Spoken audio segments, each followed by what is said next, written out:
Okay, I believe it should be working right now. For my students, will you please check and spot any issues if you recognize there? Welcome again, Thomas. Very nice to see you here again this year in this course. We benefited a lot last year from you. So I believe this will be another amazing session for my students, and they will learn a lot about your experiences since you are the guy who coined the term contract cheating. So I believe you have a lot to share with us, and it's our privilege to welcome you here in this course. I'm sure this will be an amazing session. If you don't mind, I'd like to share my screen for a while so that I can introduce you and provide some information about you to our audience, not only to our students, but also to our audience who are joining us from YouTube as well. Just a second, please.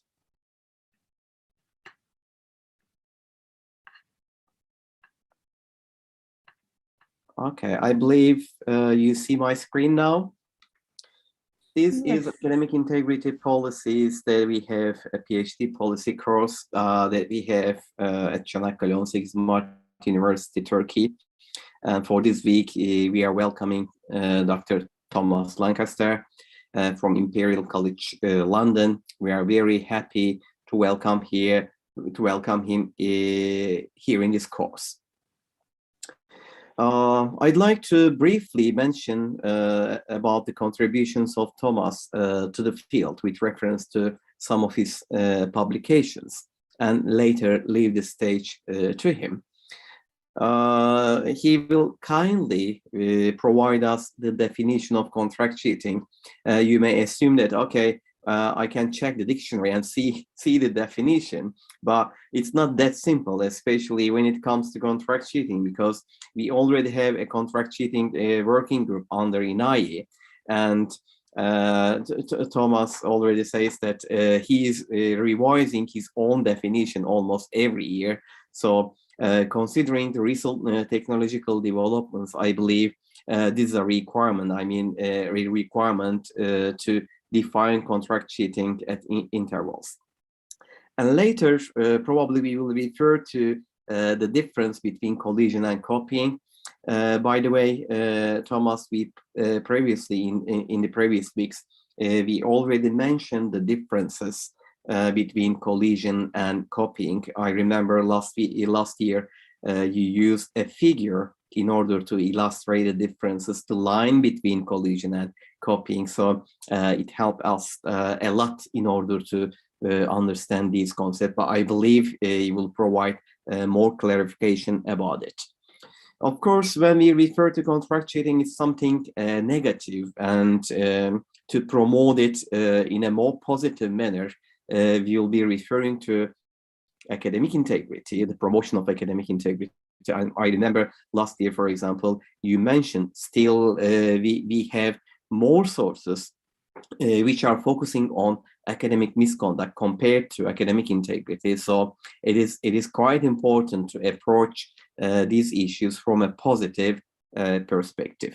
Of course, Thomas will be providing us with the relevant research findings, and here, hopefully, his research findings, I believe, will help us how to detect contract cheating, because it might be relatively easy to detect plagiarism. However, when it comes to contract cheating, things will be different. So his suggestions in terms of detecting and preventing contract cheating will be quite important for us. Here you see a few qualifications, some basic background about Thomas. As I said previously, he is one of the world's most prominent researchers when it comes to academic integrity and contract cheating. And he has been working, contributing to these fields more than 2 decades. His early career focused on plagiarism detection, and he is one of the coiners of the contract cheating term. He published a paper with late Robert Clark in 2006 to introduce the term contract cheating. He's collaborating with UK Quality Assurance Agency and some other international organizations in the fields to provide advice for them. Although we learned that his background is a computer science specialist, he's, I believe, giving more attention to the promotion of academic integrity recently. He's not only working, providing feedback only in UK, but also internationally in the other countries, as you see here, including Turkey. He's now working for the Imperial College London. He holds a position of senior teaching fellow, and there he tries to focus on student support. He is running an interdisciplinary module aimed at encouraging undergraduate students to become academic integrity research. He is widely published on this issue, both avoiding plagiarism, contract cheating, and the promotion of academic integrity.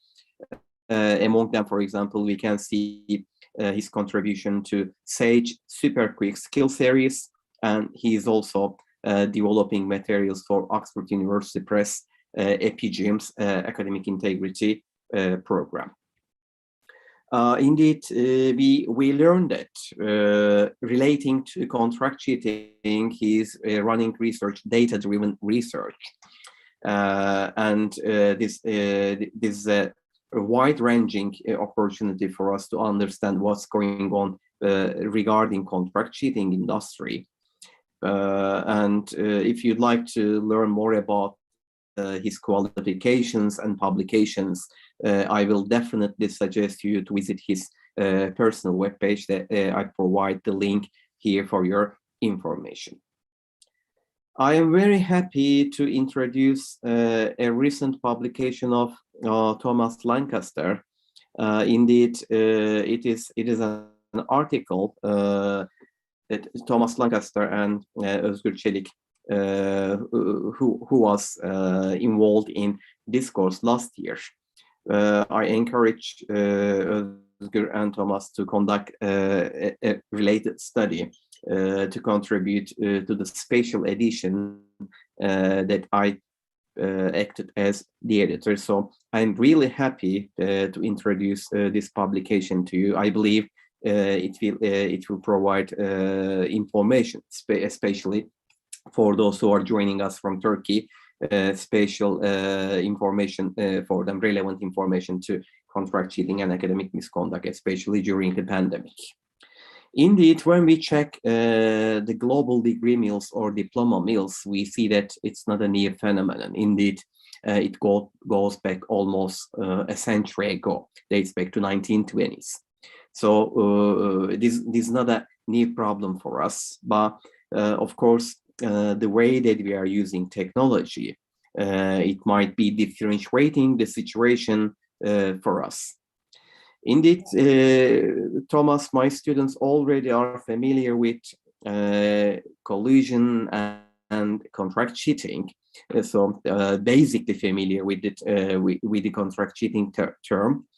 And they're already familiar with accidental types of academic misconduct and intentional type of academic misconduct. So when we are approaching contract cheating today, probably we will be more importantly referring to intentional plagiarism, deliberate plagiarism in a way. Here, before this session, I exchanged a few emails with Thomas and some other colleagues related to the misuse of technology. And here we have a hot debate on the case of Czech. I assume Thomas, in his presentation, will briefly refer to the case of Czech and the misuse of technology here. For those who are not very familiar with Czech, here I borrowed some pictures from their web pages.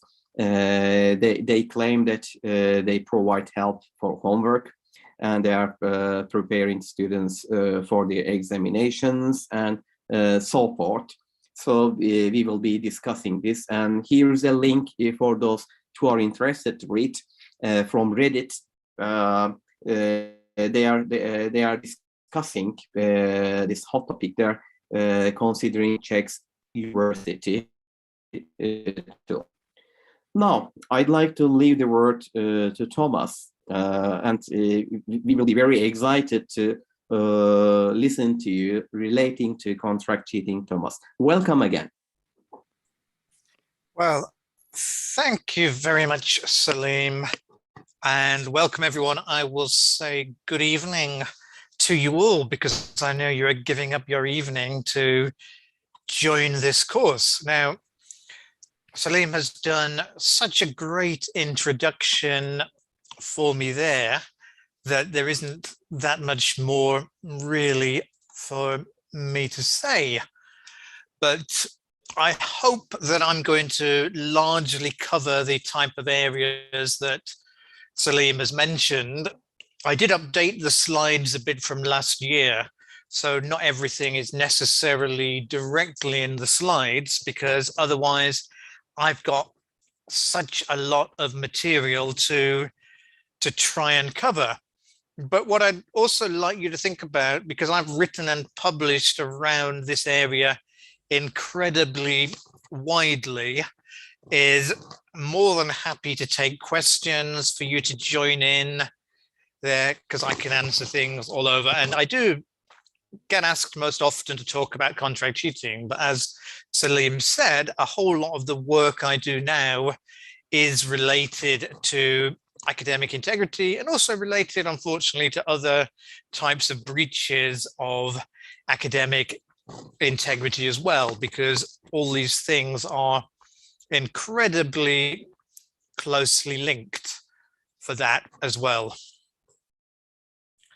So there isn't that much more to say about the kind of things that I've been working on, apart from what Salim has already covered there. But a lot of the work I do now is related to trying to help and support students. So the word cheating automatically has that highly negative side to it. But so many of our students are doing great things, and I've been working very much on trying to get more publications with students, trying to get people as the research partners for that.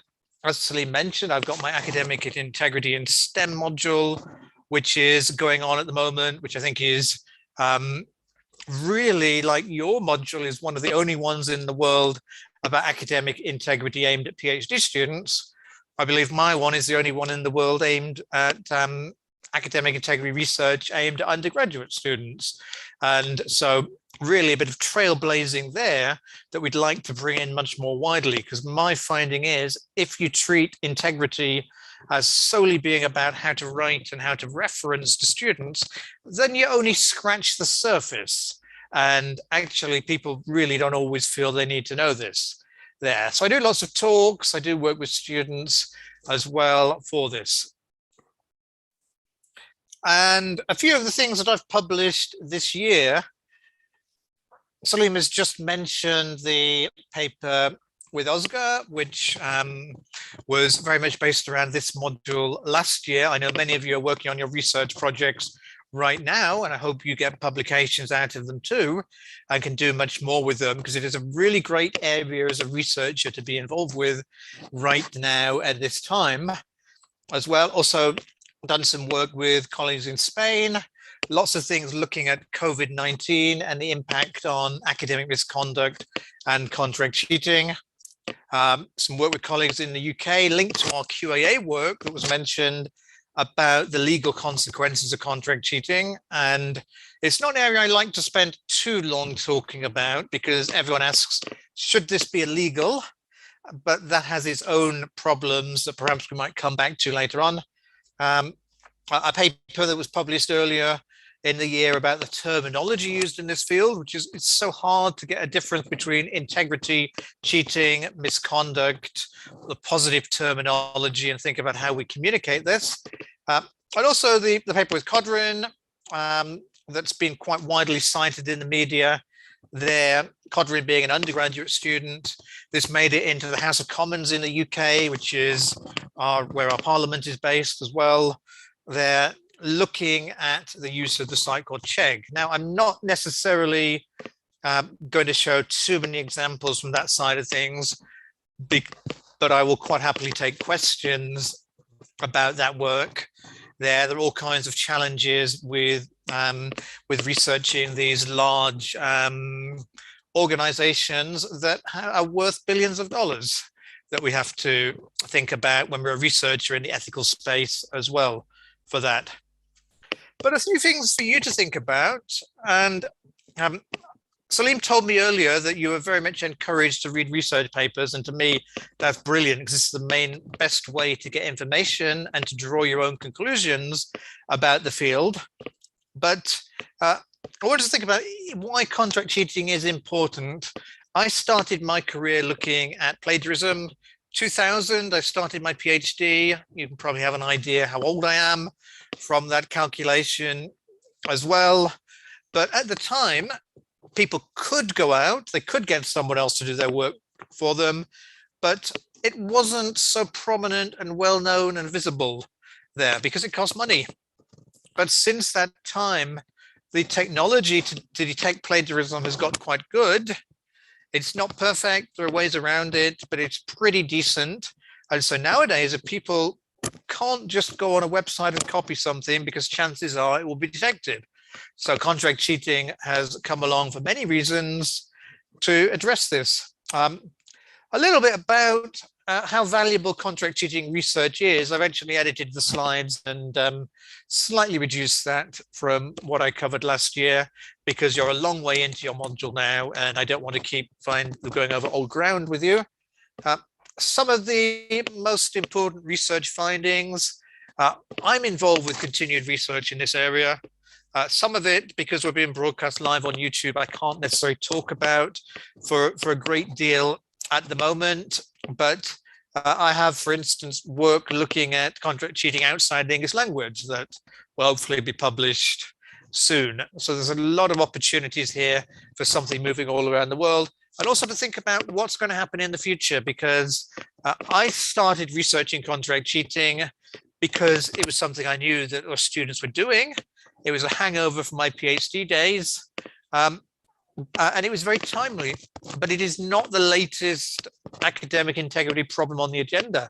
And there are other ones coming up related to contract cheating that we all have to think about.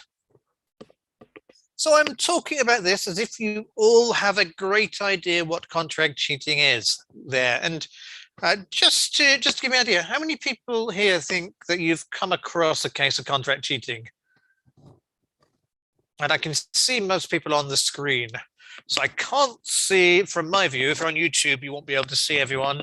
I can't see any nods. I can see lots of shaking heads, which is either a really good thing because it doesn't happen, or it's potentially quite a difficult thing to worry about because it's not something that is being detected there.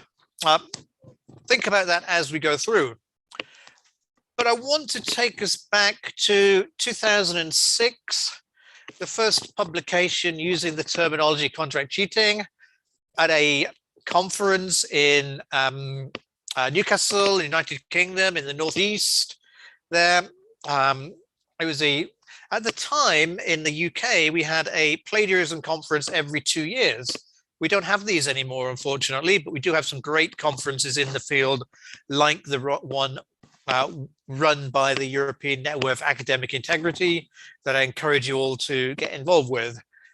But I went and presented a paper, and it was a written paper you might have read, which was not written to be the definitive guide to contract cheating or anything like that. It was written at the time, but it has been quite well known since then, essentially looking at one particular site where people were posting requests to have work done for them. And in the presentation, I talked about many sites that could be used, not just the one referred to in the written paper.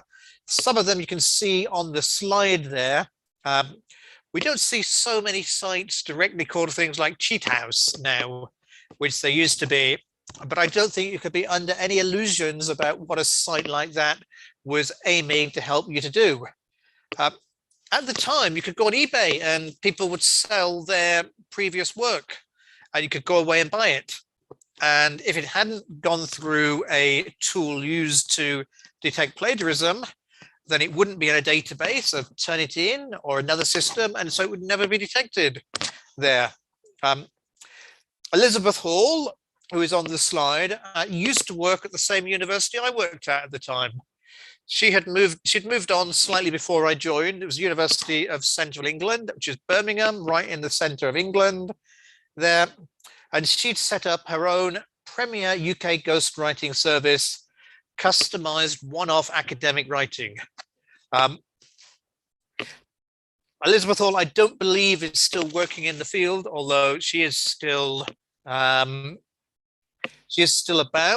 and she has been in the news in the UK for different reasons, which you may look up separately to this talk if you feel so inclined there. But notice then the positioning of this is calling it premier and customized academic writing. There's no suggestion this is anything that is illegal, immoral, inappropriate, just that it's something that people can do to buy work. But even then, 2006, the wording was not detected by anti-plagiarism software. And this was the idea that you don't want to get caught, so you have to pay for something new and original, because otherwise you will get caught because people are using technology there. Now, there was one single site that we studied. In that study, it was this site called Rent-A-Coder. I am a computer scientist, as was mentioned at the start of the session, and Rent-A-Coder no longer operates under that name, but it was taken over and merged, and there was a site called Freelancer, which now essentially is the same thing. But at the time, Rent-A-Coder was a site aimed for people working in the computing field to outsource tasks they had that needed to be done.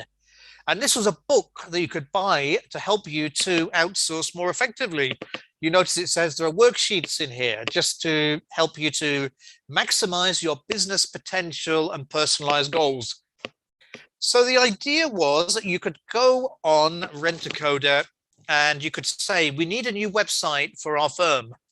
We don't have the skills to make a website ourselves, so we'll go and we'll hire somebody from elsewhere in the world to do this for us, which seems perfectly reasonable to me, that you outsource things in business for that.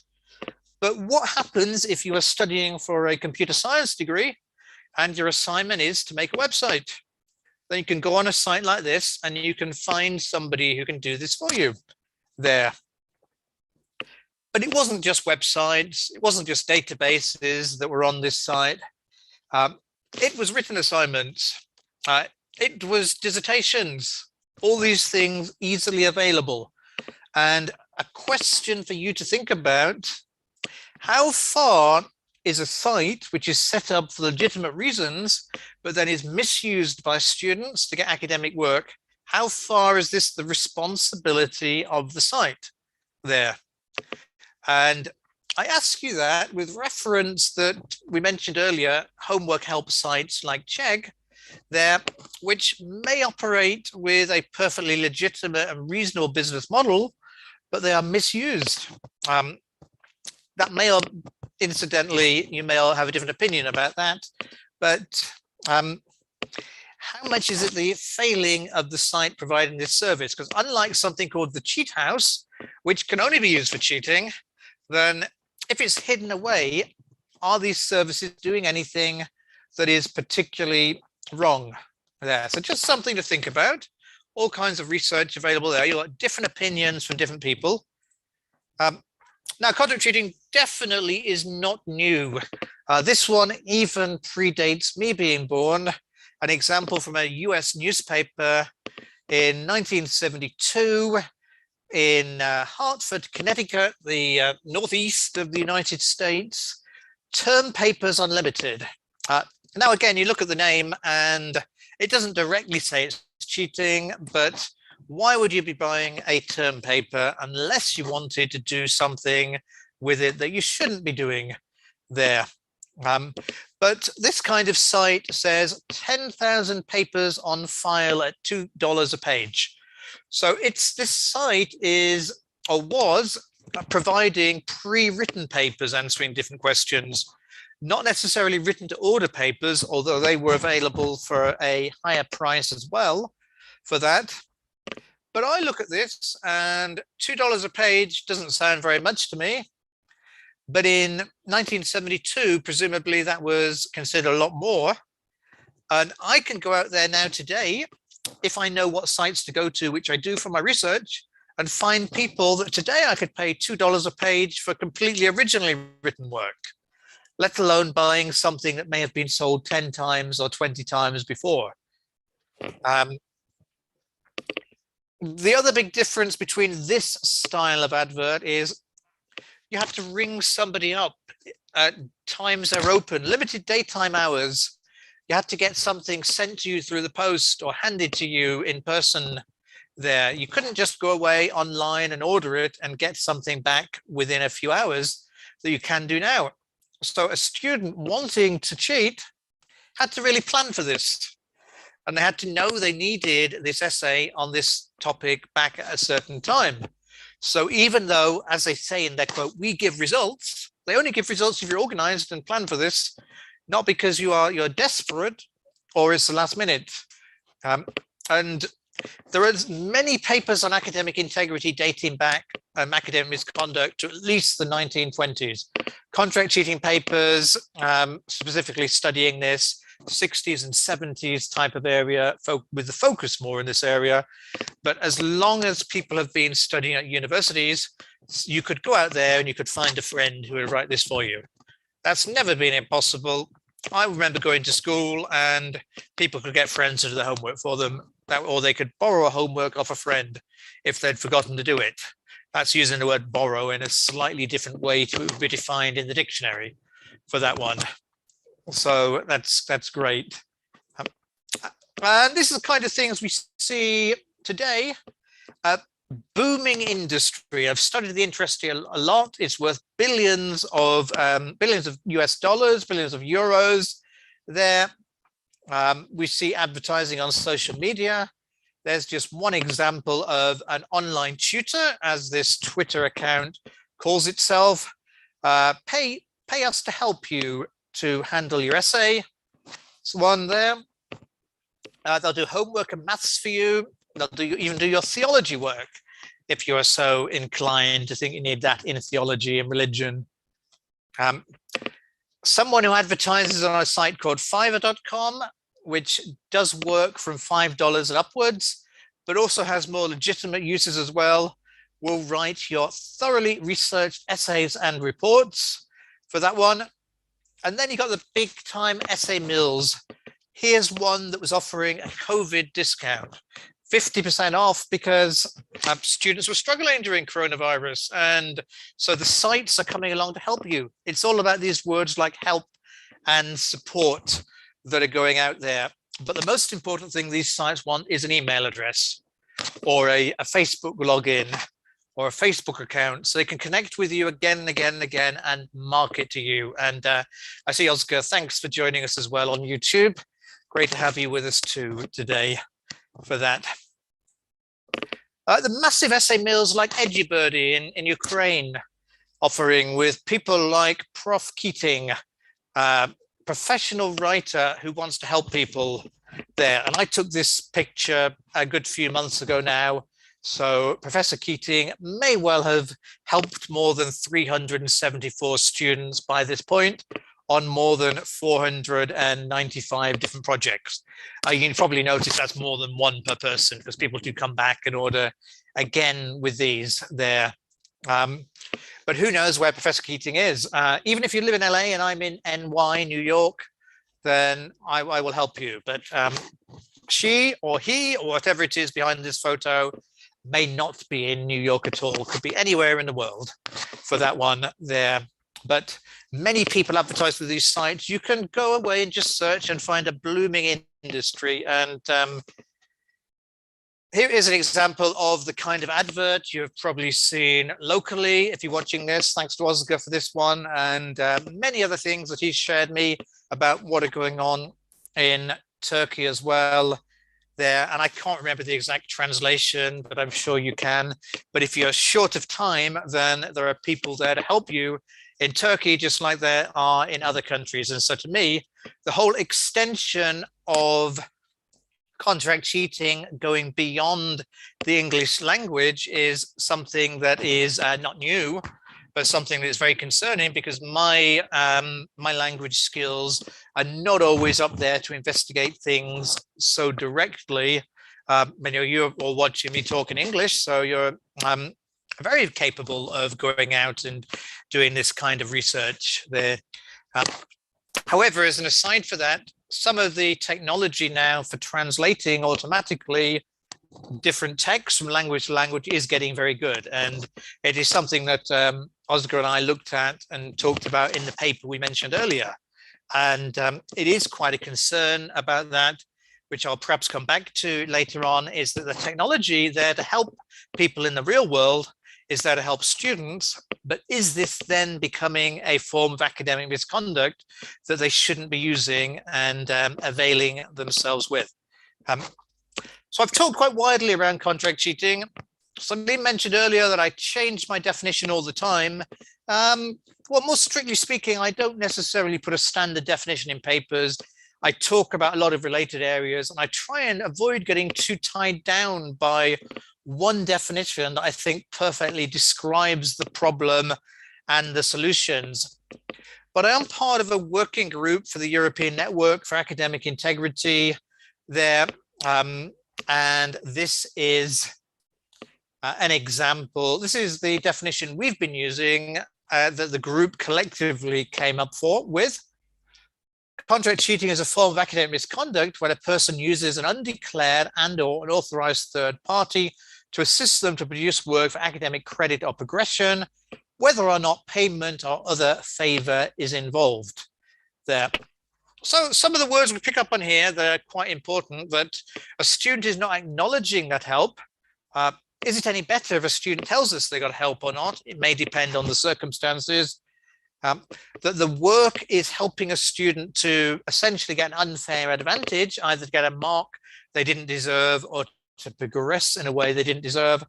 And that most of the time I think about what is sometimes referred to as commercial contract cheating, that a student is paying for the advantage, but money is not always involved.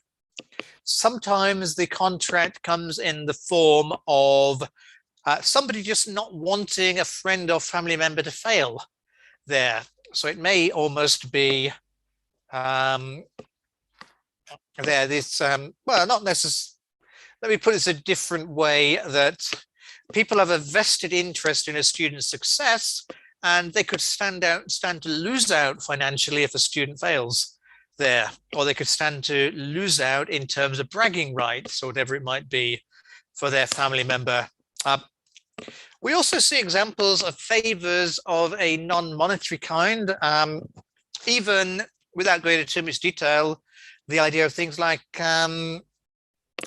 arrangements between boyfriends and girlfriends that might come into play in these type of situations. There, it can be quite an interesting area to study as to what people will do rather than exchange cash here for that one. Right. How much? So yeah, go ahead. Yeah. Sorry for the interruption, but we have some contribution from YouTube audience. Steve Bentley from YouTube indicated that considering the inflation calculator, $2 is almost equal to $13 right now. Indeed, my calculations was about $12, but it is $13. So it is around this figure. Just for your information. Yeah, well, thanks, Salim, and thanks, Steve. Yeah, I have my YouTube window open, but it is slightly behind real time, and that had just gone off the bottom of the screen because there's only, yeah. So glad that people are here. Yeah. So that is quite a big change. So in real terms, the cost of contract cheating has dropped substantially in the last, what is that, 50 years or so, really, since that example that I shared, particularly considering that involved buying pre-written work. And nowadays, we mostly talk about contract cheating as buying original work. Now, in the case of Chegg, which I know some people watching are interested in, that may not always be the case, because a single answer on a site like Chegg can be generated for one person, but essentially that can then be resold again and again and again once it appears in a subscription type system there. But there are all these slight nuances and flows around contract cheating that we can think about. But a question, particularly for the Zoom audience, but also welcome to the YouTube audience as well. Is this something that we need to discuss? And is contract cheating an issue? Because you're approaching academic integrity from all kinds of different directions. May I? Yeah, of course. Yeah, whoever said that. Yes. Yes. If we compare them, actually, I think they are not same totally, because sometimes because of weak paraphrasing skills, a piece of work can be called as plagiarism. However, if we look at contract cheating, and as you mentioned a few minutes ago, for example, you mentioned a website check, and I've read your paper about this site actually, and I've looked at this site. So I think it couldn't be unintentional here, because you ask for help or you ask for an essay and then you pay. So it couldn't be unintentional. However, plagiarism sometimes can be unintentional. So intention is, I think, a difference here. Yeah, I think that is a brilliant point. The idea of intent there comes up so much in research and discussions. Can a student have breached academic integrity accidentally, is the kind of thing we might ask.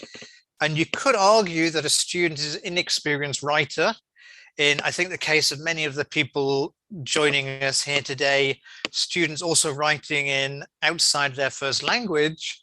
And you could say there was a lack of understanding there, or that a student had perhaps copied material, planning to go back and rewrite it and forgotten it. There are only so many times you can get around this type of discussion or get around that. But yeah, very much so that it is very hard to say that you had accidentally paid somebody for an answer. I mean, I certainly very rarely accidentally give money across. And if I started doing that too regularly, then I may need to think about a career change or something like that. I may find I haven't got quite all of my senses back, because regardless of the reason for giving money, I tend to know I've done it for that. So certainly, and yeah, I see Alex has mentioned in the YouTube chat, the contract cheating implies there's money involved. By broadening the definition but not changing the title, does that fail to emphasize issues with less formal arrangements? Alex, I'll say that is a great point, and I think I look back at this with my 2021 viewpoint and think that the terminology contract cheating is imperfect for some of the things we're looking at today there, because back when Bob and I first worked on this, 2003 onwards essentially, but we first really started talking about this in 2006, then the type of behavior we were looking at, specifically the requests on online auction sites and bidding sites, the words contract cheating worked perfectly. But we've essentially the field, with some of this with me, some of the other people, has largely extended the type of terminology and the type of behaviors we're thinking about since that point. And so the word contract to me does not fit perfectly anymore, even though some people will try and rearrange this to say there is a different type of contract there. But yeah, it is something to think about. And I talk quite widely around all these associated areas now, but I do want to just stress that as soon as we get someone other than the student doing the work, which really is the broader area we're talking about, and it is not just one-to-one copied from an existing research paper or a textbook or a website, then I am concerned about this behavior. I'm concerned not only for the fact the student is getting a qualification they don't deserve, but also the student themselves is not necessarily learning, and also that this may be unfair compared to other students who are studying as well. And I guess I'll come back to that a bit later on, but there are so many areas that we're concerned about here for that one. So yeah, so do keep the questions coming. We're fairly free form today. Got the benefit of my time for maybe another 45, 50 minutes for these things. But I want to think a bit, I guess Salim said a little bit earlier on as well about the difference between copying and collusion. I apologize, this is one of the slides that I removed to try and cut this down a bit because it didn't completely perfectly fit with contract cheating. But some work essentially Fintan Colwyn and Jeff Naylor did, dating back to the early 2000s. And I followed up with this in some of my own research. Fintan Colwyn was my PhD supervisor. There, he's now retired. Looked at the idea of collaboration, copying, collusion there. And the idea that it's perfectly fine to collaborate with another student and to talk about problems and ideas with them. But at some point you reach the area of collusion where the collaboration goes a bit too far. And associated with this, you also have the idea of copying, where people aren't even necessarily colluding. The work just goes from one person to the other, and you don't know who did the work itself. And exactly where you draw the line in a particular subject area or module or institution can vary, but generally we want to encourage people to collaborate, to talk about problems, but we don't want them to exchange the words between one another as part of this process. And I think if you want to relate this to contract cheating a bit, then it's very much someone is exchanging words that they haven't done with a student. They're even outside our microsystem of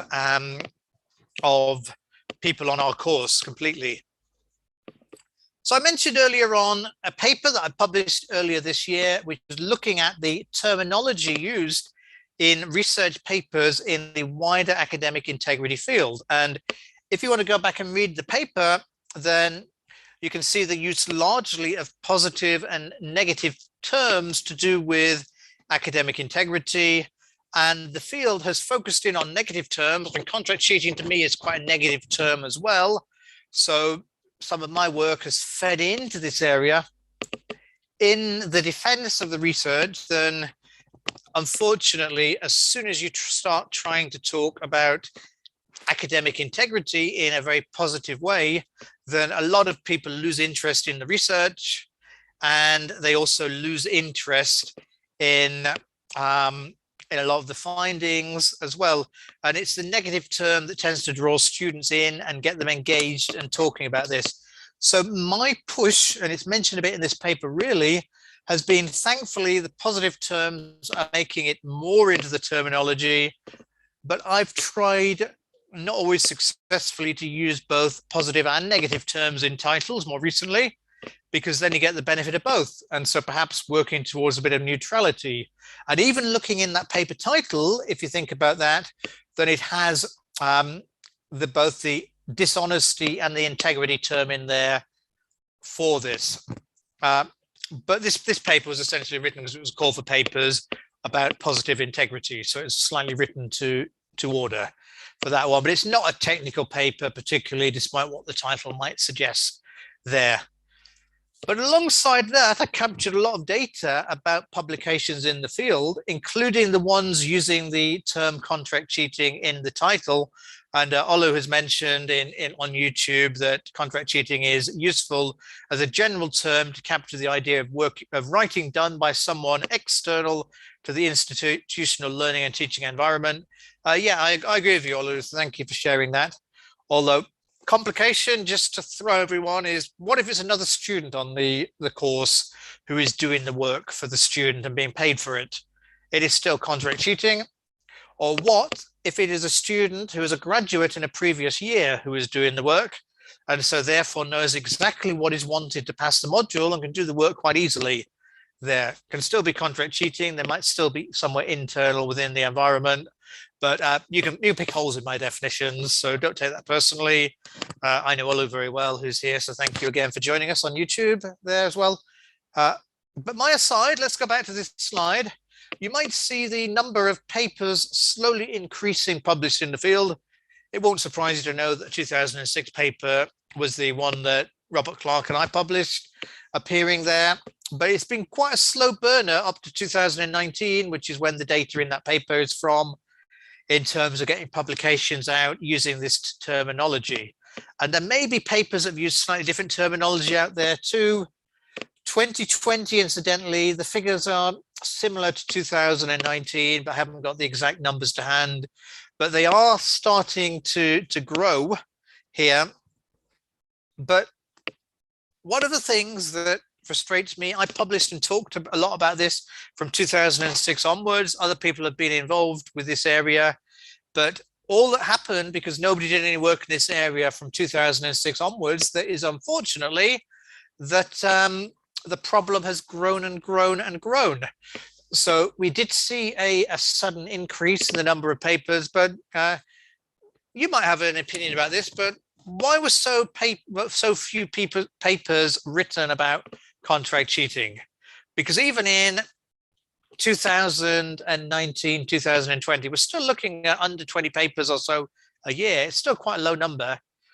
What has why have people not got interested in this as an area of research, and what can we do about it there? And I can tell you that one reason for that spike in paper publications around 2017 was that in Australia, there was a scandal surrounding contract cheating. There was an Australian essay mill called My Master, where the media in Australia got access to some of the financial records, and they found out about people buying from there. They published about it. They made this much more widely known. And so then Australian institutions, the Australian government felt they have to act. And many Australian academics got interested in publishing in this area, helped as well by a financial support from some Australian organizations as well. So that really pushed the number of publications up. But does it take a scandal in the rest of the world for this to become something of a priority area? Because this is still all over the news, but people don't want to research or talk about it in case they let the genie out of the bottle here. So it is quite a challenge to know how we get people involved. And I try different reasons, but if you've got great ideas, feel free to share them as we go through this presentation. So let's ask a much easier question. I'm sure you have discussed this in previous weeks, but just throw a few things out. You can type these in the chat if you want. There, why do students contract cheat? Or in the case of the people watching on Salim's module here, then perhaps they don't. But cast your net more widely. Why do you think this happens? May I? Yes, please do. Maybe they lack necessary skills, or maybe they don't have time.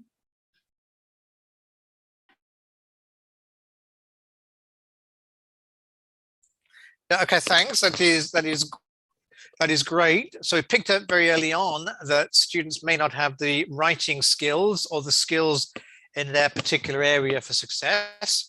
very much can be a driver of many types of academic misconduct, including contract cheating. Perhaps they don't have time to get involved. They have too many commitments, either academically or non-academically. That's certainly a reason that students give.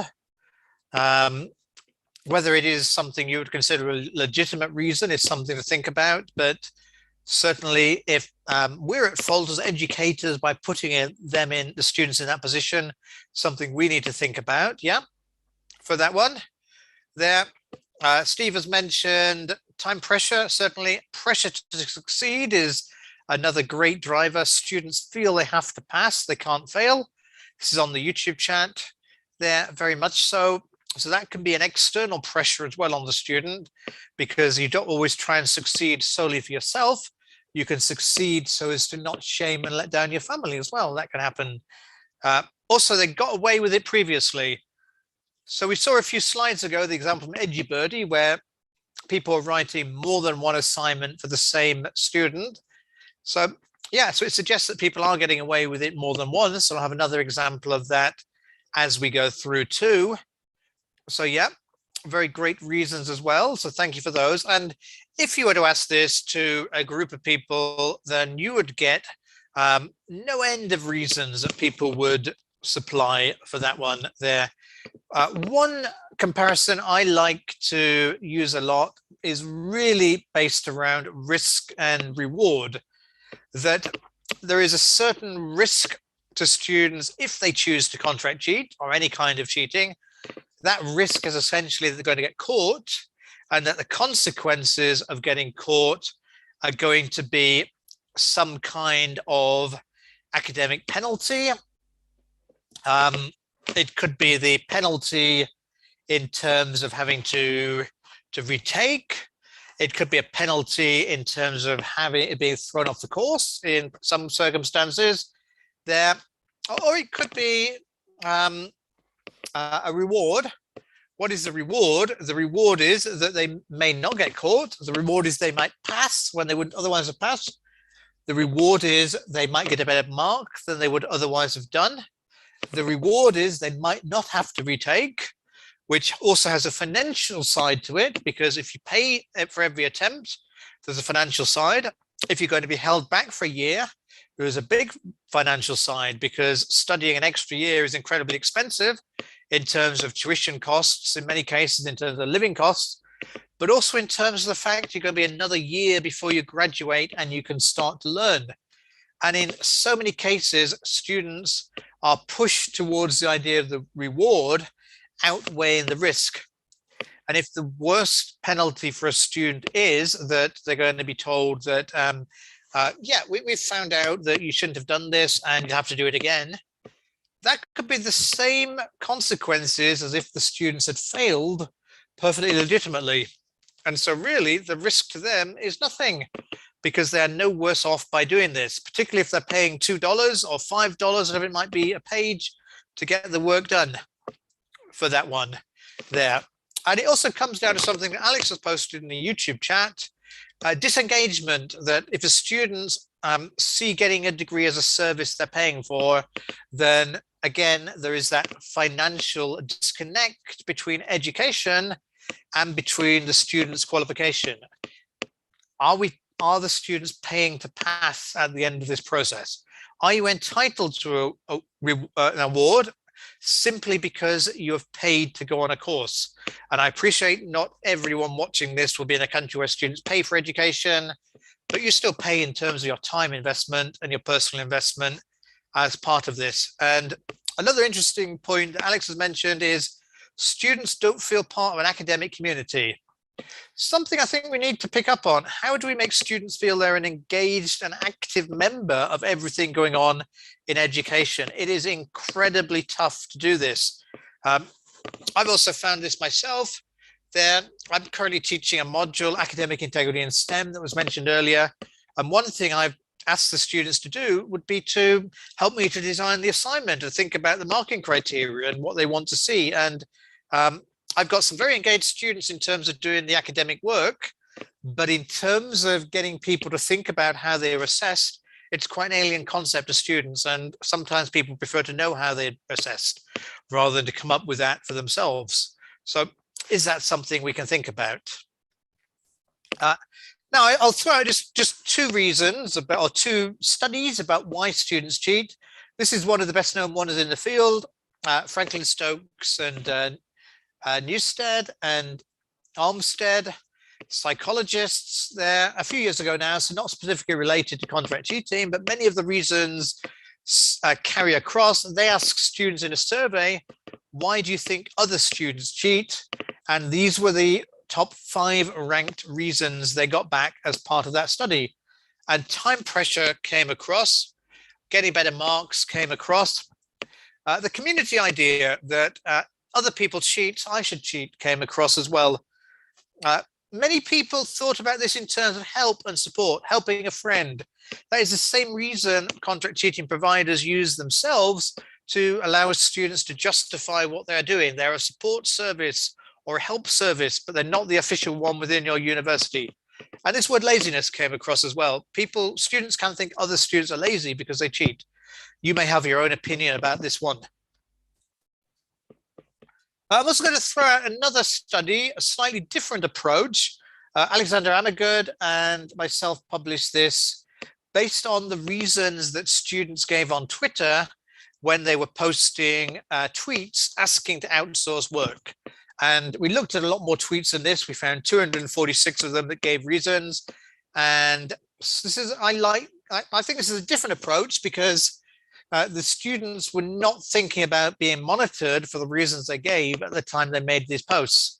If you ask students in a survey, you can't always guarantee they are giving you honest answers, although we do sometimes have to rely on surveys here.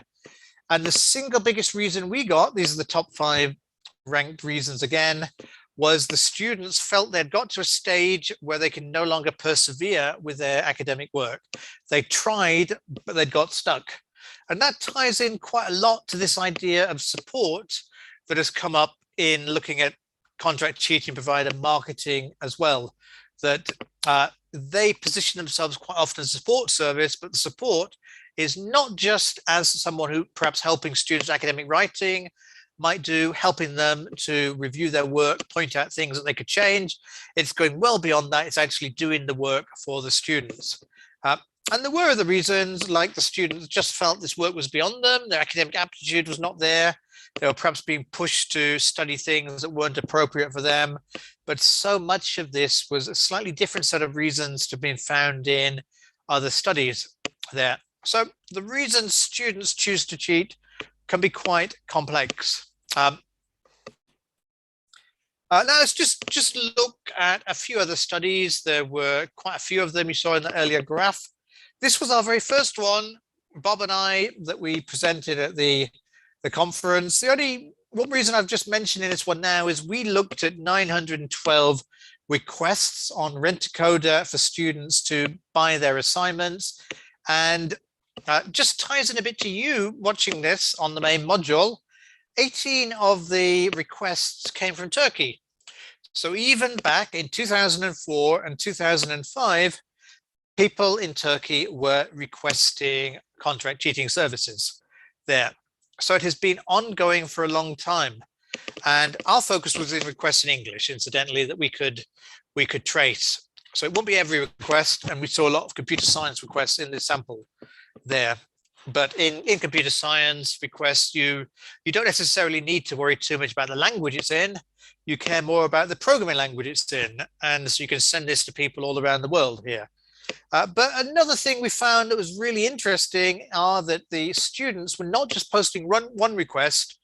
The largest group had posted between 4 and 7 requests for assignments by the time we collected this data. So contract cheating is not just a one-off and done.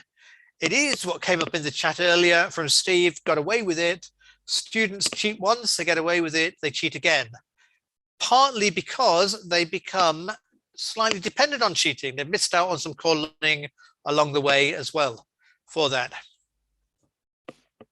We think contract cheating is quite common. Phil Newton published a few papers on contract cheating and then left the field to go and work in other areas for that one. But one thing Phil did is he looked at survey results going back to the 1970s, and some of them had mentioned behaviors such as getting someone else to do your work or buying essays. If we just look at the more recent survey studies, 2014 to 2018, that Phil had included there, he found 15.7% of students said they would contract cheat. This study got picked up in the media like many others, and he equated this to 31 million students globally. Now, I want to just throw a bit of caution here, because I don't feel that necessarily the students in every country are equally likely to contract cheat. It can vary depending where the student is. It can vary depending what subject the student is studying, but the numbers are often quite high in these surveys that come up. Some of them are lower. Some of the Australian studies have given lower numbers, more around the 4% and 5% mark. So it depends very much on the students. It can depend as to how you phrase the question as well. And I guess at this point, it's as good a place as any to mention about my site love-hate relationship between surveys. I published a couple of papers involving surveys. They can be very valid depending how the survey is designed, but sometimes a question can be badly worded and can be misinterpreted. I was involved in research around Southeast Europe, along with colleagues who are quite prominent in ENAI now as well for that one. And one of the problems we had was getting the survey questions translated accurately into different languages, so we knew we were going to be comparing like with like. And it's not easy, particularly if you don't necessarily speak these languages yourself, to be able to compare things and check we're getting completely accurate results there. And thanks, Salim, for sharing. Council of Higher Education recognizes essay mills as illegal. Yeah, there are different countries now that are making essay mills illegal. It's a complex area in terms of legislation as to how effective that is, and in terms of what can be done about this as well. Yeah, I can see you waiting to say something, so please go ahead. Yeah, it seems that Council of Higher Education, they are trying to address this issue for the last 2 years, specifically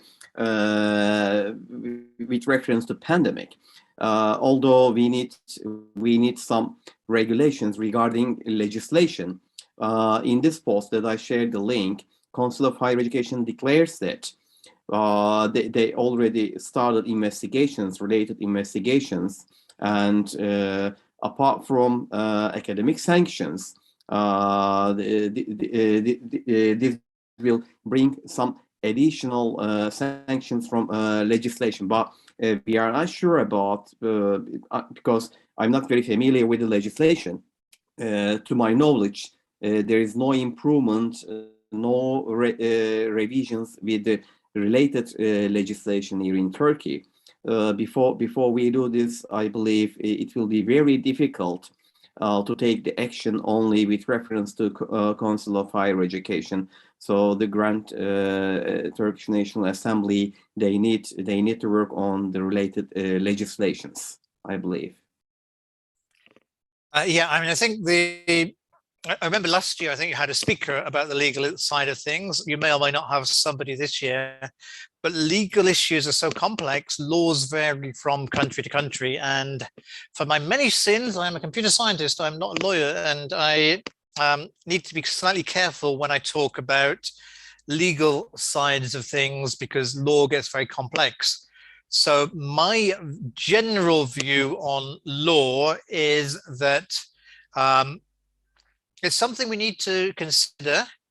There are challenges with how services position themselves, as whether, because they don't say they're there helping students to cheat. We mentioned it earlier with Rent-A-Coda and how it was being potentially misused. In terms of Chegg, which we'll mention briefly, they will not want to position themselves as saying they are a cheating service, because deep down, I don't think they are a cheating service necessarily, but they are certainly being used by students to cheat. So whose responsibility is it? What do you do if a company operates outside the country that has set the law here as well? That is another complication How do you get every country involved and working together in this? Who is at fault as a result of this law? I don't want the students to appear to be considered. I mean, the students are at fault, but I don't want students to end up being overly penalized in a legal sense, even if they have resorted to using contract cheating services. That becomes quite tricky. Do we want our laws to end up with students in jail because they're paid for an essay? There, you may have your own opinion. I personally don't for that. Another example which has been shared is, okay, the provider should be sent to jail. So what if a student's mother or father does the work for them? Do we want to be sending them to jail? And that gets quite challenging as well. So is it just somebody who's getting a commercial return from this? So it becomes incredibly difficult. I do think some legal measures send a strong message to students that they shouldn't be doing this, but we have to be very careful with what we do. We can't think laws will solve this problem. There's a lot of discussion on YouTube I can see going on alongside. That's amazing. This as well. Özgür written an article there, I believe, considering recent regulations in UK, and hopefully we will welcome Michael Draper here. So I believe he will provide some more effective feedback relating to legislation issues.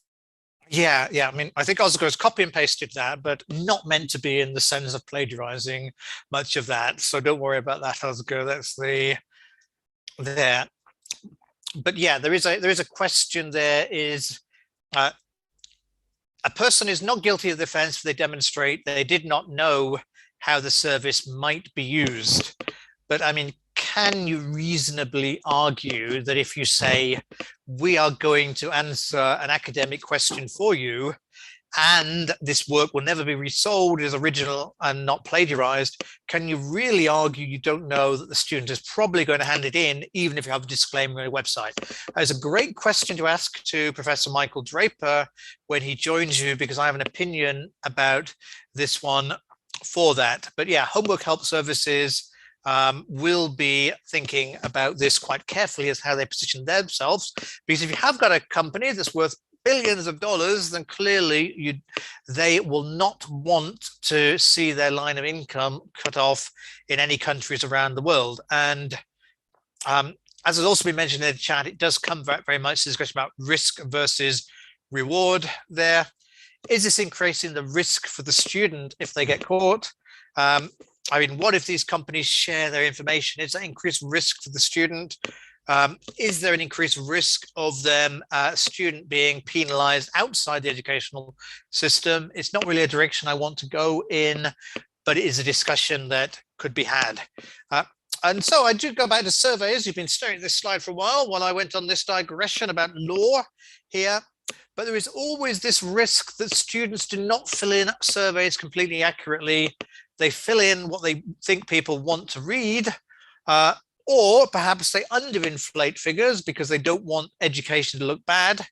Or sometimes they may have a different view that if their view is everyone else cheats, then perhaps they might themselves choose to overinflate these figures. So you can't completely rely on them.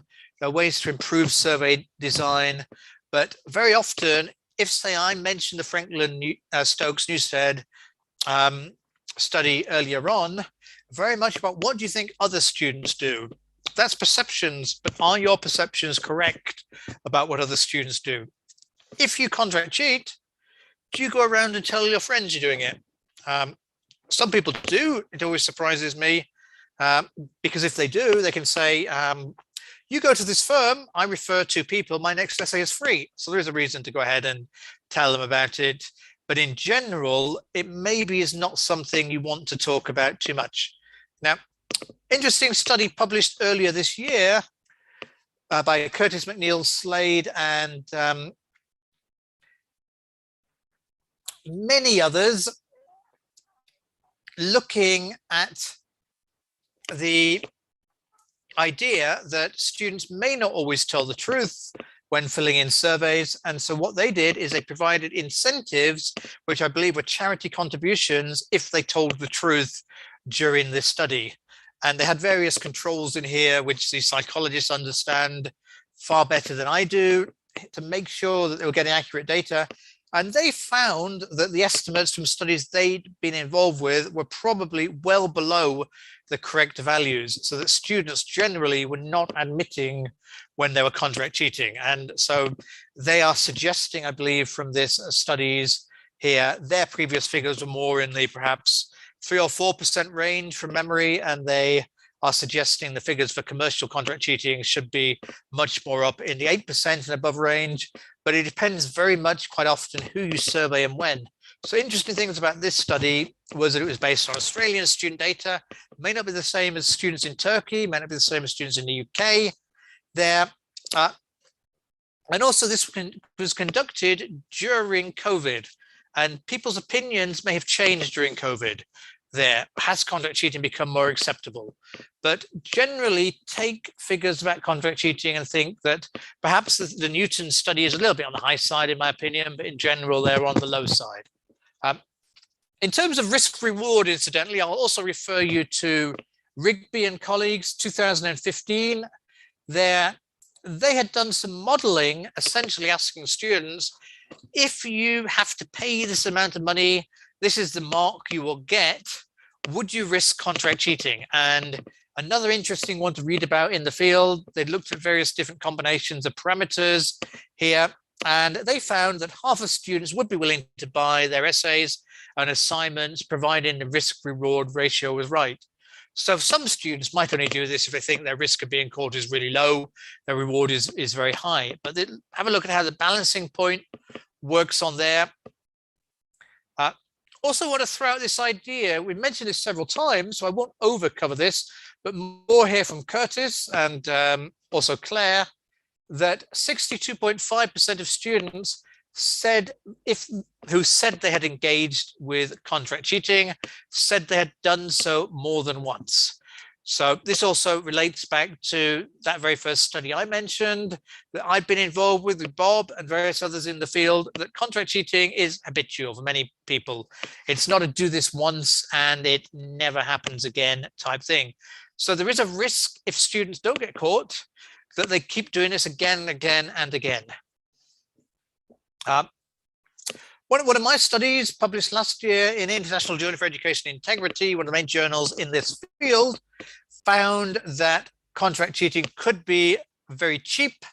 This sort of mentions back this $2 a page type of figure I mentioned earlier, but this looked at the use of Fiverr.com. I showed you an example from Fiverr briefly earlier here, that if you were paying for a 2,000 word essay, the average charge on that site was $11.46. So that is not that far off that $2 a page figure we talked about from the 1970s. If you think that a standard page is probably 400 words or so for that, because people who charge by the page tend to space their writing quite generously when they do so. For that one, other thing I found, and it's been come up in other studies, come up in the media as well, are writers from Kenya are very common working in this field. Also other countries like Pakistan, Nigeria, India has come up a lot. A writer could work from anywhere, but particularly Kenyans have been found in this research. And my understanding of the wider field and other studies in the field are, you've got people who are very academically able, they can write in English very well. The economy means they quite often will work for a price below that people certainly in the UK would do here. And so therefore they can not charge that much for their services, which might or might not be high quality. Many writers do take pride in their work. And so people can outsource quite cost effectively. Now, interestingly here is that if you were to go to an essay mill today, you probably wouldn't find them advertising their services at $11.46 for 2,000 words. You'd find them charging a lot more because there is somebody running this service who is taking a lot of money, but chances are they are outsourcing this out themselves to a writer who is paid very little of the amount the student pays along the way. Now, another study I was involved with, incidentally, looking more at the how much students would pay, as opposed to that one I just mentioned about how much they could pay. So a study, again, looking at Twitter, Alexander Amagood and myself were involved with here, is that in many circumstances, when students quoted a dollar figure or a financial figure with their tweets, they said they would pay up to $66.64 for a 2,000 word essay. So they would pay a lot more. Of course, it doesn't mean they paid that much, but they would pay that much. But something I will throw out, which may surprise people who've not come across this before, is actually the demand on this site. And this also relates to the recent work that I've been involved with on homework help sites like Chegg, is they would pay the most for maths. The most people would pay for maths, not necessarily for writing at all there. And perhaps the reason for this is that so many disciplines ask for mathematical questions. You need to do a certain amount of maths in the first year. You have to do statistical analysis there. So there is that demand for something that students can't do very easily. And this predated slightly COVID in terms of when we did this work, not in terms of the official publication date. People are willing to pay more for somebody to take their exams for them. Perhaps doesn't surprise you that much. At the time we did this work, then a lot of exams were still being done in person. So there was a risk getting an impersonator in, but even online exams, there could be a bit of a risk there. Of course, online exams in the past year, at least in my experience, have become much more common when people stop being able to go and attend in person in a room. Things are changing a bit again now, but examination taking services carried a premium back then. Another study of mine, just to throw out there, biggest disciplines with demand, business and computing. Those two disciplines tend to appear at the top of most studies that I've seen looking at demand, particularly business. And I guess this goes back to something on the YouTube chat as well about the academic community. And a question I have for you to think about are that quite often people might be taking a qualification because they need that qualification, not necessarily because they want to learn the subject. An example of business that I often see involves MBA studies. You've already got your undergraduate degree, but you want to get promoted, you need an MBA. You need a higher level qualification. You're not particularly invested in that, you just need the paperwork. So you could outsource it. I haven't covered it here in this presentation, but there's also a certain amount of PhDs which are requested to be outsourced along the way. And you may have yourself come across the slightly suspect situation where politicians need a PhD to go to become a politician or to stay employed. And when are they, if they're working for their country, when are they going to have time to do a PhD? That is a question to think about there. So are these subjects when the need for the qualification far outweighs the need to study? The work might or might not be good. This is just, there's a few places where people have looked at the quality of work provided. Lisa Lyons purchased history essays in Australia a few years ago now, but found quite an interesting distribution of how good the work was that the students might have failed with this purchased work, but they could have got very high quality work, and it's very much a lottery depending who you buy from. So it's not risk-free, no matter what you might think. Now, like anything, it's a buyer beware type service. If you're sensible enough to buy from somebody with great previous reviews, that you've seen the quality of their work, that you've left plenty of time so it can go away and be edited if you're not happy with it, then perhaps you can get good work back for even a low cost. But if you just go and you find the first service online, you go and buy from them, there's a fair chance you might fail. There is very much a real risk here about that. So I've shown you quite a few studies. I think we said at the start we would mention a bit about research and validity here, and you may want to think about how this relates to these studies. These studies I've chosen here, then I'm generally quite happy with the methodology, but it doesn't apply consistently across academic integrity research. And I certainly will never try and suggest that my research is perfect. Research is of the time it was completed there. and contract cheating field changes quite quickly. But research can be valid at certain times. It can be valid in a particular country. So often I see people talking about contract cheating and assuming what they have studied in their university applies to every other university in the world. It really doesn't, because so you have to acknowledge that, but you can build upon that. That can be both a strength and a weakness. It may depend on the discipline. And one of the biggest failings I find is that we assume every discipline is the same. But I've just shown you some examples that there are some disciplines where we're likely to see more misconduct than other areas. There are some disciplines we see very little misconduct. We don't see many people in fine art trying to outsource their work, for instance. Why is that? Different type of subject area for that one as well. And it may depend on the person teaching it. There, you can very easily bias research if you're not careful by how you present it, how you present the study. One of the challenges with my academic STEM module are that I'm not collecting data directly from students in that module. I'm not using them to research in that way, but I have to be careful about the order I introduce ideas in, because otherwise it can give my opinion stronger than the research opinion. They don't directly coincide there either. So there are these areas to be involved with. And yeah, interesting comment in the chat that I probably better not name who it is, but several cases of work from Chegg handed in for online exams, the academic concern felt were of very poor quality and not worth paying for.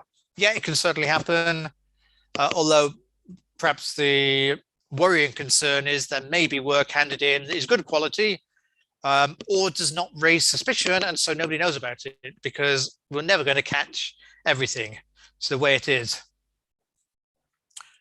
So does contract cheating matter? We have covered this a bit, but does anyone suffer as a result of contract cheating there? Or should we just say, well, that student, that's their own problem?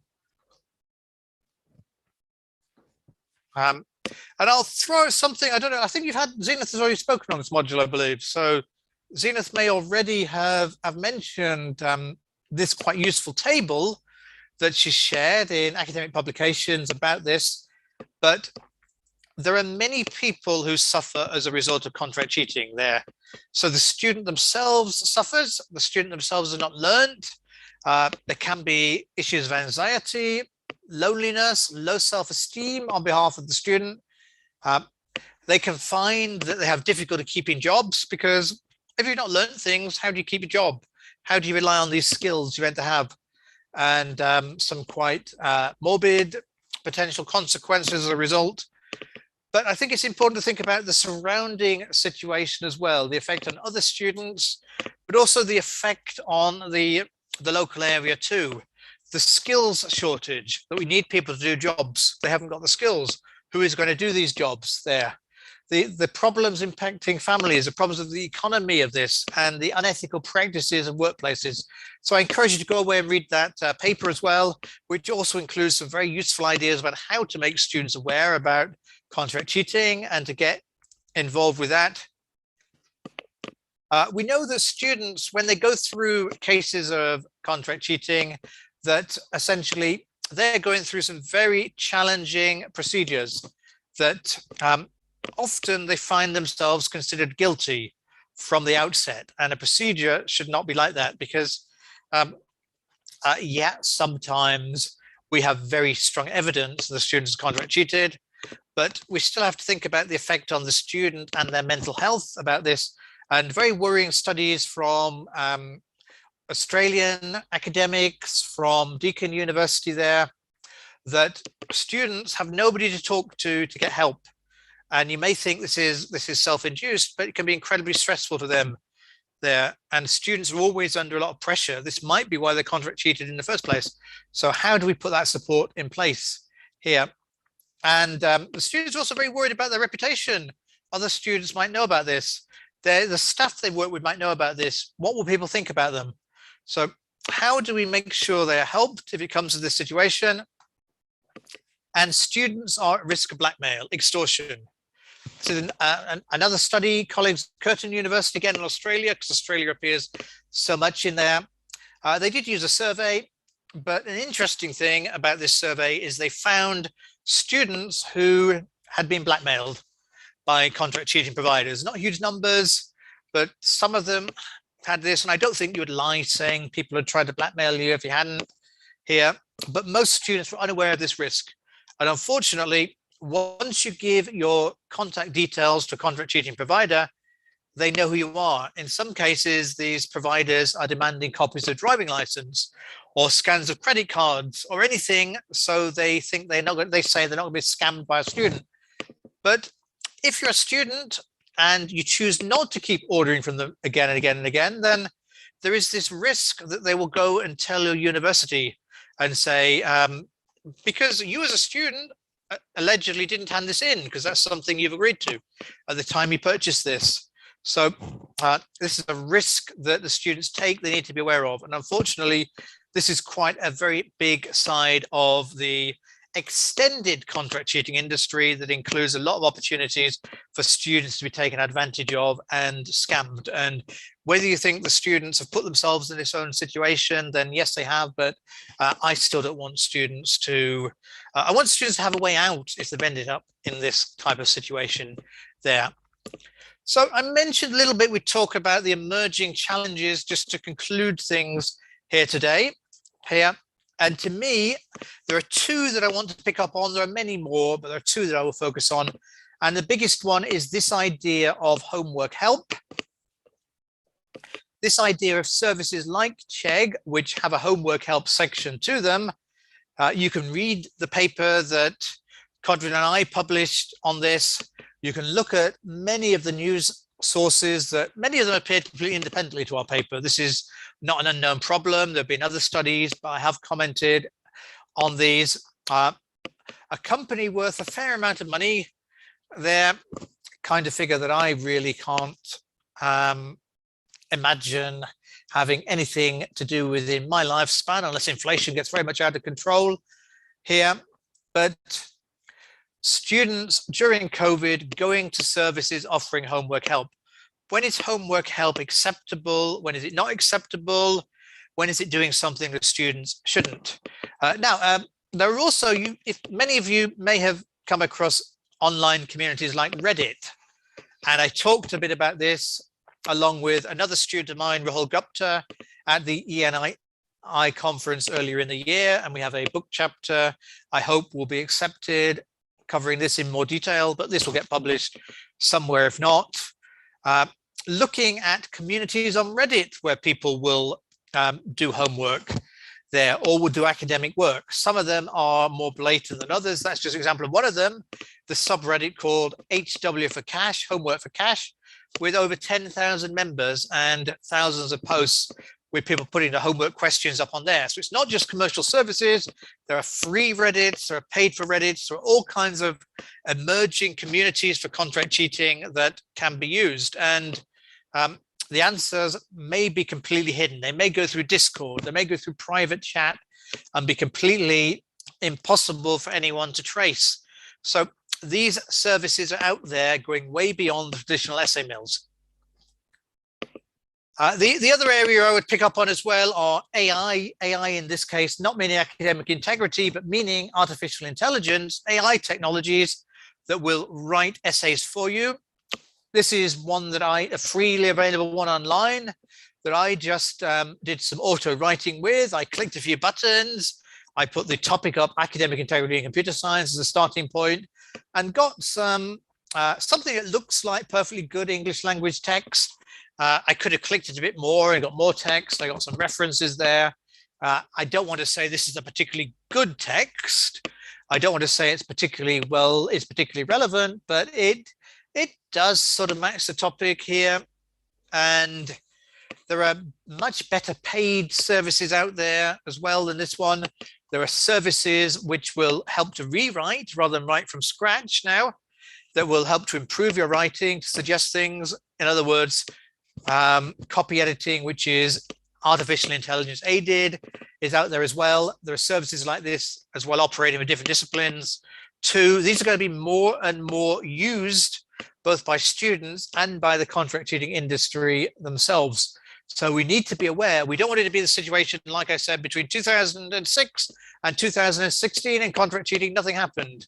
Artificial intelligence, when it's out there, will be used. Translation services, as the word that Oscar and I have talked about, and you may know from your wider work, those services will be used. And one of my big concerns in this field are that a student could use a service like this and could then take this to the writing support available within our institution and say, I need some help improving this. And someone in writing support could quite unwittingly help a student who has just planned to cheat from the outset. So we need to be aware that these kind of firms are around. We need to be aware about cheating opportunities in exams as well. So you're welcome to take this to the chat here about other threats you're interested in talking about, but unfortunately these just appear. And that's why really, I think we have to be talking to our students about academic integrity, discussing contract cheating with them, not hiding away the idea that this exists, but also thinking about what kind of interventions we put in place to stop students from benefiting from this work. So I'd like to think about what's relevant in your institution, but just for our last few minutes we've got together, then I'm quite happy to take questions, and more than happy, incidentally, for you to follow up with me separately if we don't get time to go to your questions either as well. Oscar mentioned my blog. There's lots of blog posts on there on my website, but you can email me, thomas@thomaslancaster.co.uk, or you can look at my slide archive as well. These slides aren't necessarily going to be up on the archive because they're slightly cobbled together for the benefit of this class, but I think I have covered many similar areas, and there are plenty of my talks as well on YouTube and other areas you can look at, and I'm always happy to discuss things further. But I hope that's been useful for all of you, and quite happy to go over for a few minutes to take some questions. Thank you, Thomas, for the amazing talk. We now extended our knowledge about contract cheating. To contribute to what you said about blackmailing, I mean, these sites blackmailing students, maybe in order to discourage someone listening to us contracting with them. Another strategy that they use is, even if you are not providing any personal information, any contact information, they submit the paper to Turnitin, assuming that you will be submitting your paper by using Turnitin to your lecturer. Then they will reveal the university and contact the university in order to blackmail you. So anyway, even if you are not providing your personal details, contact information, they will be finding you to blackmail if they have such an intention. Thomas, I'd like to ask what you think about the position of international international students. I mean, you referred to reward and risk balance. Considering the situation of international students, I mean, their proficiency in the target language, in English, let's say, for example, and considering the demands and their financial situation, how do you evaluate by comparing them to local students?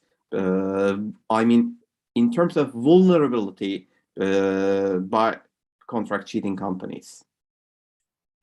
Yeah, great points and great questions, Salim. And I know students are very lucky to have you leading this module because you're so involved with the international work going in this area here. So I could say it's an incredibly difficult industry to crack. And I could tell you all kinds of different things that these sites are doing that are quite dangerous. Things like getting students to pay them through cryptocurrency. So they don't have to deliver, but there's no chance of the students getting their money back there. And we have to have this information to talk to students about the problem, to try and discourage them from using contract cheating providers, and to say you might not get back what you paid for. So, and I've got various other talks out there looking at how to partner with students and looking at the areas for discussion as well. But international students is a tricky area to think about. I know from research in the UK that if we look at the figures of the number of students going through contract cheating investigations, that international students are going to be unproportionately or disproportionately represented in those figures. So there'll be more international students in there than you would expect. What I don't want to say is this means that international students are more likely to cheat, because it's much more subtle than that, but they are more likely to be detected. And so much of this relates to their proficiency in the language that they are studying in. And I would say that if a student is studying in a language other than their native one, it is incredibly tough there. You don't understand all the nuances of that language there. It doesn't mean you're not very good. Some people are very good, very proficient, but universities take students on their courses there who don't necessarily have the advanced level of proficiency in the language. They might have a good enough level of proficiency, but it's quite a change going from your home country, where let's say you're talking in English there, than going and being immersed in that language, dealing with people's local accents all the time, speaking probably much faster than you're used to as well, different dialects, different types of terminology that get used. You say go in computer science and suddenly you find all this very specific computer science terminology you wouldn't have found in your home country or necessarily been taught, and it is tough. And so we need to make sure that support is in place for students along the way. But what we don't want are, this is perhaps a question to think about. If a student goes and they're studying in their non-native language, but they write in their native language, they run this through automated translation, and they hand in the result there, then essentially speaking, they have done a lot of the work themselves, but they've handed in something they haven't written in the correct language for themselves. How much intent is there, to go back to the intent discussion? How much is this our fault? How much is it perhaps that the translation does not represent them at the end of the process either there? And this comes down to these machine questions: who is responsible? Now, if this is a language tuition course and they're using automated translation, to me, that is obviously wrong, because that's not something, because the skill they're being assessed in is the ability to translate. So it's not something they should do. But where is this line drawn in other subjects, particularly if machine translation is accepted in a business setting, but not an educational setting? And so you can bring these discussions elsewhere. Now, if a student is going and finding an essay in another language they haven't written for themselves, translating it into the language they're being assessed in, then that is, not only is that a form of plagiarism, then it is also an attempt at disguise as well. So there is the obvious intent there, but there are all these subtleties, and you can probably draw out some kind of matrix and try and work out where different behaviors are positioned on this matrix. But it's not an easy one to draw out. I have tried it and never come up with a result I'm completely happy with. Thank you for the clarification, Thomas. Let me check whether we have any feedback from YouTube.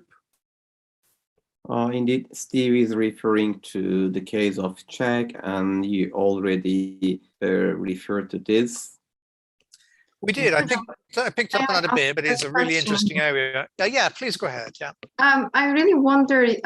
So you mentioned that we need to have proactive measures to avoid contract cheating, but I really wonder your reactive measures. I mean, what do you do when you really find out that the student is involved in contract cheating? Because we, for example, in my context within our institution, we don't have a clear policy. Even if I have suspicious, even if I observe suspicious acts, we don't have any measures or any sanctions. So I wonder your institution and your sanctions. Yeah, I'm not necessarily going to pick up on my own institution completely, because I don't lead the development of the procedures there entirely. But I mean, there are other talks I do more aimed at staff about what to do about this problem. There you can find some of the examples online. Our focus is slightly in a different direction for the benefit of your particular program here, and the slightly more research focus you've got to interest you in reading the papers. But we want to put measures in place in advance, things like thinking about what assignments we set, how they engage students and get them interested. But in terms of, yes, we have to do something if we detect contract cheating. Hopefully your universities have got a procedure to follow about academic misconduct in general. Even if it doesn't completely mention contract cheating, you should follow that procedure. It's all about procedural fairness and giving the student the right to put their own case forward as well there too. And if it doesn't mention contract cheating or equivalent terms, such as ghostwriting or assignment outsourcing, then please work with the people developing that process to get them to include the appropriate terminology in there too. So it's something to do. Now, in my institution and quite commonly across the UK, then we would be asked to document the evidence. This would then be sent to the student to provide a response, either in writing or to a panel. And then the panel would compare that response with the work, with the student's explanation, with a list of potential penalties, and would try and determine on balance of probabilities if the student did that work for themselves or if someone else did it. And the level of penalty could vary. There are different views here across the sector. It could vary from a warning and the student doing the work again. If it was a first offense, it could be stronger. It could be the you do the work again, but you're going to get a capped mark when you retake it, or you're even going to get a mark of 0 in the end used in your exam average, but you have to retake it. There are places where the student might be given a fine. That can happen. It's more common in North America than it is in the UK or an area like that. There are parts of North America where the students can be given community service in your institution, things like going around campus and picking up litter, and a slightly different type of penalty as well. These things can happen. Ultimately, if a student is really trying to fake things, they could be removed from a course and end up without a qualification. I don't necessarily like that to happen in a first offense in the first year of a student in a course, because I think that is sometimes you do have to still give students a chance and provide an opportunity for them to have a discussion about academic integrity with somebody, and perhaps to work out the reasons for this, because perhaps the course is completely wrong for them and they don't understand the course, they shouldn't stay on the course, but you find out really they're passionate about another course, and perhaps they should be supported to move into an area they're passionate about rather than the area their parents have told them to study. So there are some gray areas and nuances here, but it is about following a process, because ultimately we want to be fair to everyone, fair to the student, fair to other students, fair to us as staff, because these things do take a lot of our time to make sure everything is done correctly as well. Thank you. Thank you, Thomas. Maybe we can also refer to academic integrity offices that are available in UK universities. So indeed, they are in a way contributing to institutional academic integrity policies, and they are also providing procedures, identifying the procedures and providing guidelines how to follow these procedures. So without guidelines and without procedures, it is impossible to maintain the policies in an effective manner. That's right. To me, a lot of the work, if we don't want every individual staff going and making well-meaning decisions on their own there, because I mean, one of the worst things that can happen would be that a student unfortunately has committed academic misconduct multiple times, but nobody knows about it because it's being considered by a different lecturer every single time. So that's no good for anyone involved. So that's why we need all these procedures in here to follow. And it's not just for contract cheating, it's for all the different types of academic integrity breaches there along the way. Thomas, I know you have some other responsibilities, so you may need to leave us. So please feel free to do this whenever you wish. Yeah, Okay. I do, Salim. Yeah, I think really this is, unfortunately, I can Yeah. see, you might have noticed that it has got dark outside in the UK, even though it's only 4:45 p.m. in the evening. And so I need my lights on now to look good on Zoom. But this is where we get to at this time of year as we're there. But if I can help with anything else, do feel free to email me. It's always been a pleasure to talk to you this year. It's great to see so many of you this year interested in academic integrity and involved. And for the people on YouTube, I hope you found something useful here as well. A slightly different talk to the ones I would normally give in this field. But I wish you well with your research projects, and I very much look forward to hearing more about what you've done. Yeah. Okay. Thank you, Thomas. It was a great pleasure for us to welcome you here, and looking forward to reading your new work, hopefully soon. Thanks, everyone. Okay. So I'll be staying here with my students for a follow